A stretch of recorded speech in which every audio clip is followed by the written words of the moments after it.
वज़ीर-ए-आज़म शहबाज शरीफ ने चीनी के मुमकिना बहरान से निमटने के लिए हिदायत जारी कर दी। वज़ीर-ए-आज़म शहबाज शरीफ ने जायज़ा इजलास में चीनी की मसनूई किल्लत पैदा करने वालों के खिलाफ सख्त इक़दामात का भी हुक्म दे दिया। शहबाज शरीफ ने कहा कि चीनी ज़ख़ीरा करने, कीमतों पर सट्टा खेलने की हरगिज़ इजाज़त नहीं दी जाएगी। वज़ीर-ए-आज़म ने मुतल्लिका हुकाम को शुगर मिल्स के साथ चीनी की खपत और रसद की निगरानी की भी हिदायत कर दी है।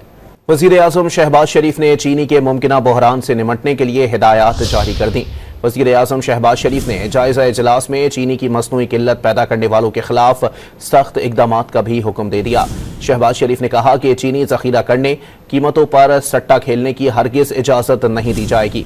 वज़ीर-ए-आज़म ने मुतल्लिका हुकाम को शुगर मिल्स के साथ चीनी की खपत और रसद की निगरानी की भी हिदायत कर दी है।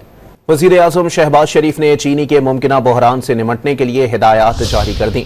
वज़ीर-ए-आज़म शहबाज शरीफ ने जायज़ा इजलास में चीनी की मसनूई किल्लत पैदा करने वालों के खिलाफ सख्त इक़दामात का भी हुक्म दे दिया।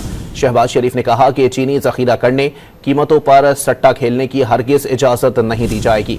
वज़ीर-ए-आज़म ने मुतल्लिका हुकाम को शुगर मिल्स के साथ चीनी की खपत और रसद की निगरानी की भी हिदायत कर दी है।